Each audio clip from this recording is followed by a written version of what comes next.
आमची मागणी अशी आहे की 8 दिवसांमध्ये 3 व्यक्ती मृत पावलेले आहेत। चौथा एक ॲक्सिडेंट झाला, ते कोमामध्ये आहेत। पावसाळ्यापूर्वी या रस्त्याची जी डागडुजी मेंटेनन्स केलं गेलं होतं ते 1-2 पावसामध्ये सगळं उखडलं गेलं। कोट्यावधी रुपये खर्च करून जर या रस्त्याची डागडुजी पावसाळ्यापूर्वी खड्डे भरण्याचं काम जर झालं असेल आणि ते काही पावसामध्ये उखडत असेल आणि जर 3-3, 4-4 लोकांच्या आठवडाभरात जर जीव जात असतील तर याला जबाबदार कोण आहे? पोलिसांनी फक्त समोरचे वाहन असतील किंवा वाहन चालकावर गुन्हा दाखल करून होणार नाही ना।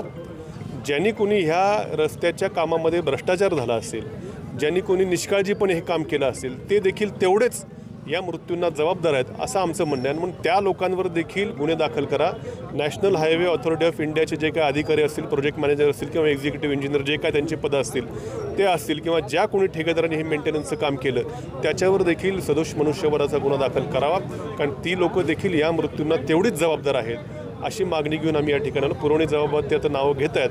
पण जर गुन्हा दाखल झाला नाही किंवा अधिकारी बडतर्फ झाले नाहीत तर मात्र राहुरी शहरामध्ये एक आठवडाभराची मुदत दिलेली आहे। मोठा हजारोंच्या संख्येनं मोठा रास्ता रोको होईल आणि मग मात्र याला प्रशासन जबाबदार असणार। तुम्ही सुद्धा सत्तेत राहिलेला आहात, तसं जर पाहिलं तर एक जो कॉन्ट्रॅक्टर आहे तो ब्लॅकलिस्टेड देखील झाला आहे। असं असताना कॉन्ट्रॅक्टर का हे काम घ्यायला तयार होत नाही, नेमकी काय तुम्हाला वाटतंय? नाही, मेन कॉन्ट्रॅक्टरचं माझं म्हणणं नाही, त्याचं अजून काम चालू होणार आहे। पण ज्यांनी कुणी आत्ता हे जे पॅचवर्क केलं पावसाळ्याच्या अगोदर खड्डे भरणं असेल, पॅचवर्क बुजवणं असेल, ते 1-2 पावसातच जर उखडत असेल तर हा एक तर जनतेच्या पैशाचा अपव्यय आहे आणि ह्या लोकांच्या मृत्यूला देखील ते कारणीभूत आहेत, ते आमचं म्हणणं आहे। इतर जे मेन रस्त्याचं काम सुरू त्याच्यामध्ये आता सगळं इतिहास आपल्या सर्वांना माहिती आहे। आमचे खासदार निलेश लंके साहेबांनी 2दा यावरती मोठं उपोषण केलं आणि आता गडकरी साहेबांशी पाठपुरावा करून मेन रस्त्याचं कामाला वर्क ऑर्डर देखील मिळालं, ते काम देखील चालू होईल।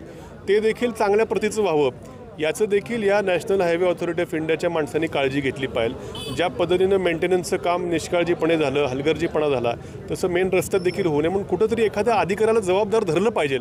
कुठंतरी हा भ्रष्टाचार किती लोकांचे जीव घेणार आहे, मग अधिकाऱ्यांवरती देखील कारवाई होऊन त्यांच्यावर सदोष मनुष्यवधाचा गुन्हा असेल किंवा त्याला बडतर्फ तरी केलं पाहिजे, ही आमची मागणी।